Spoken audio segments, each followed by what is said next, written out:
Bitabuse hewa Usher Karma maziga merere anti kampuni gyabadde akolera kyaddaaki mwana muwala ono yabadde nga yavuddeyo n'ate kampuni etandise okumusindikira obubaka obumukangatiisatiisa. Bannange byonna gye binaggwera nze nja kuba nkubuulira buli kimu kyonna ekibadde kituusewo. Naye Usher Karma avuddeyo n'ayogera ku nsonga eno era n'agamba kampuni nti balekeraawo okumutiisatiisa lwa nsonga kampuni yagivuddemu ng'ayagala era tebaamugabye naye so balekeraawo okuba nga bamusindikira obubaka obumutiisatiisa. Byonna ne binasingakaawo birina maasawo ngenda bambi kutuusako nga ye mwennyini Usher Karma yeeyogerera. Naye nga ansooka okubaza gwe n'omulungi eyasubscribinga ku Wonderboy Eugene nti mukwano wakola kyamaanyi nnyo ddala era nga naye tonaakusubscribinga darling beera ng'osubscribingako na ku notification bell aye tubeere nga bugire etuteekayo mukwano gwasooka ogifuna. Naye nga seerabidde Hababiba Organic ono ng'akozesa eddagala ly'obutonde okujjanjaba olina kirwadde ki beera ng'omukoonako ku nnamba ey'essimu wansi waatebeere ate abeere ng'akuyamba. Ate ye Hajat Kaloddo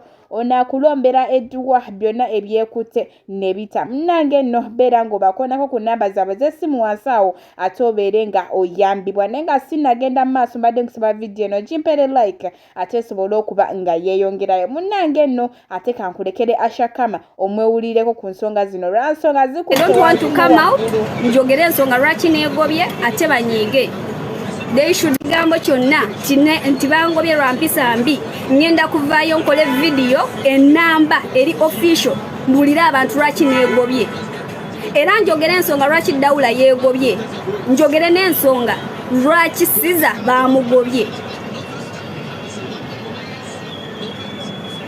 Okitegeera? That is it bamikwano.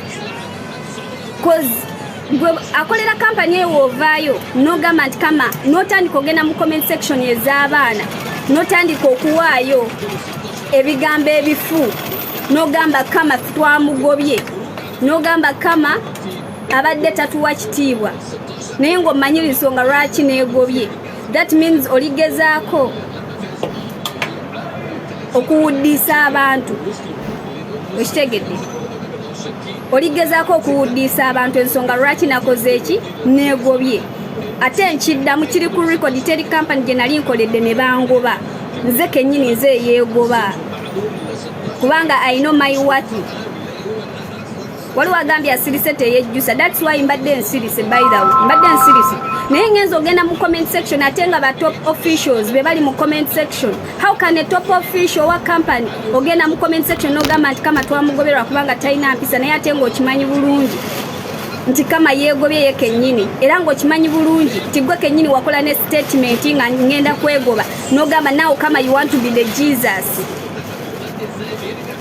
So ngeza nendaba comment yonna nga muli kunjogerako mwabasigadde mwe bapikerere baakuna abakola zi videos live ne mwasama it's fine musobola okwasama naye ngeza nendaba omuntu yenna yena from the other company nga commentinze ekintu kyonna mbwe kyangobeza butabeera na mpisa. I'm going to come here nkole live.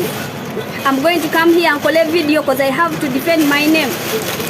Okitegeera? Eri company gye navaako gye bayita Dakuni neegoba.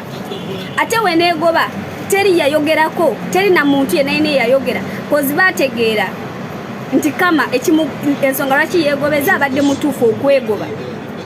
And they are my good friends. Nti ne wenfuna client musindikayo n'agendayo. Lwaki olowooza nti kampani ya Dakuni teyavaayo nakunjogerako kintu kyonna? Then ne muvaayo ngezezaako nnyo peegi yammwe ngikuzimbye out of nowhere. Nzimbye peegi, nvuddeyo ne nzimba peegi mwali badde at least nga mu appreciating the good things.